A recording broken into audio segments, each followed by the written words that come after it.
After the United States Supreme Court issued a major order denying emergency review to a state's original Second Amendment Preservation Act, the law remained locked down under a sweeping federal injunction. But an explosive new twist has just developed. During the Supreme Court proceedings, the Trump DOJ made explicit promises to the Supreme Court that they would step in to narrow the injunction and protect the state's right to non-enforcement. Months have now passed and the DOJ has completely failed to act on that promise. Tired of waiting on the federal government to honor its word, state legislators have moved on their own by introducing a SAPA 2.0. They are fast-tracking competing frontrunner bills to completely cut off state resources for federal overreach. So in this video, we're going to break down exactly how this state override changes the preservation fight going forward.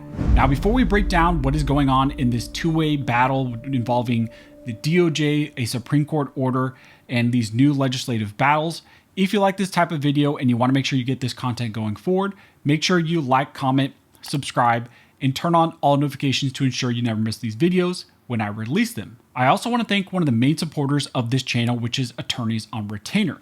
When it comes to self-defense protection, in my opinion, AOR is in a league of their own. They're backed by an actual law firm, the Attorneys for Freedom, and they're always trying to expand upon their benefits to give you as much as possible as a member.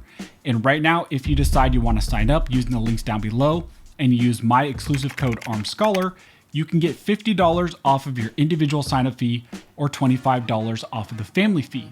Now, to understand why the SAPA 2.0 is such a massive escalation, we have to look at how we actually got here.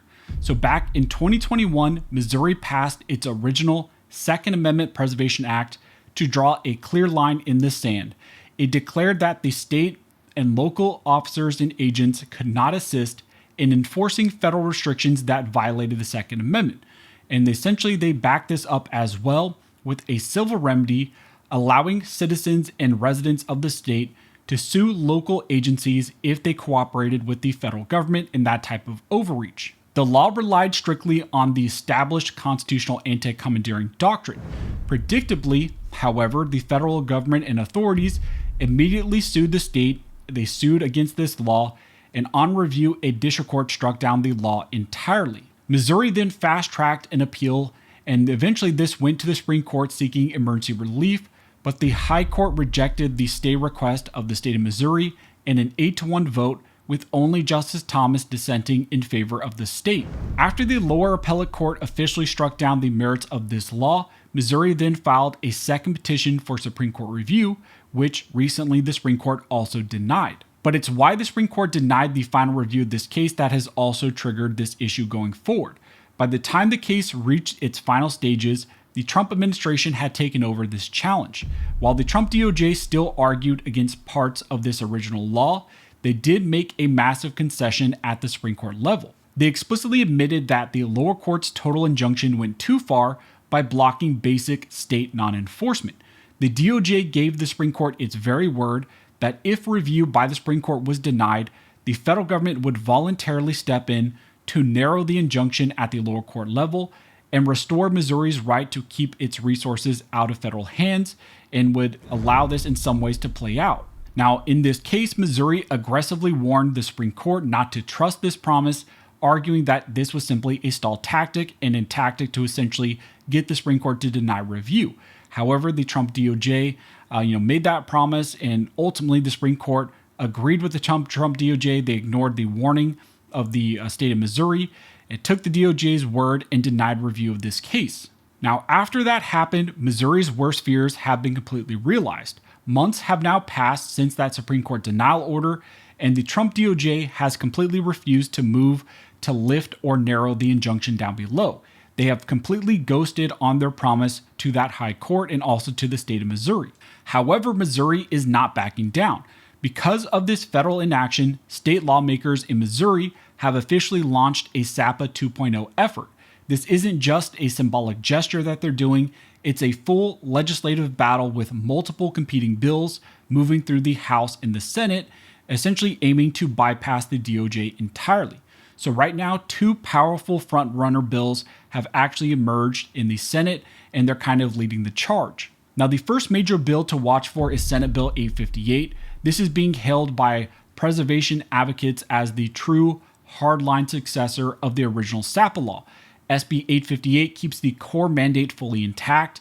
Missouri officials are completely barred from assisting with federal overreach that would violate the Second Amendment. But to make sure local agencies actually comply, it retains the aggressive enforcement mechanisms that made the original law kind of famous, including the heavy civil penalties and severe legal consequences against any local agency or department that cooperates with federal overreach that violates the Second Amendment. So this is kind of the unyielding anti-commandeering approach that is more in line with the original SAPA law. Now on the other side of the aisle sits kind of the primary competitor, which is the Senate Bill 955.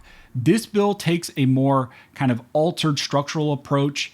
Instead of going all in, SB 955 kind of softens the restrictions, explicitly allowing more cooperative kind of windows with federal agencies. Crucially, it completely removes or severely limits the civil liability concerns that had local law enforcement groups fiercely opposing the original SAPA law. Because it protects local law enforcement and their budgets from civil lawsuits, this moderate version is heavily backed by law enforcement associations across the state of Missouri. So this leaves the legislator in the state in a historic crossroad. Essentially, lawmakers are currently testing the waters to see which versions can command the most popular support.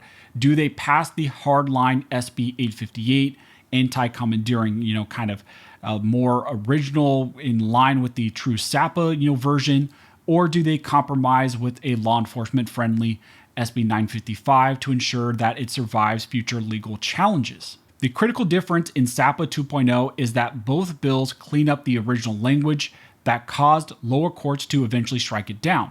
Instead of trying to retroactively declare federal laws unconstitutional or invalid within the state's borders, they essentially use some new language in these bills focused purely on the state's absolute constitutional right to simply say, we are not going to participate in your law enforcement activities. So Missouri is tired of waiting on the DOJ to fulfill their promise that they made the Supreme Court. The legislative battle is now officially on, and whichever bill wins out essentially will set the blueprint for state preservation lawsuits going forward, and also, what maybe other states will do in a very similar way. So as soon as either SB 858 or SB 955 clears the final vote, I will bring that straight to you. And as we get more movement on this, I will let you guys know. If you appreciate this type of content and you want to make sure that you get it going forward, make sure you like, comment, subscribe, and turn on all notifications so you never miss these videos when I release them. But as always, thank you so much for all of your support. And never forget, this nation was built by armed scholars, and this nation will be maintained by armed scholars.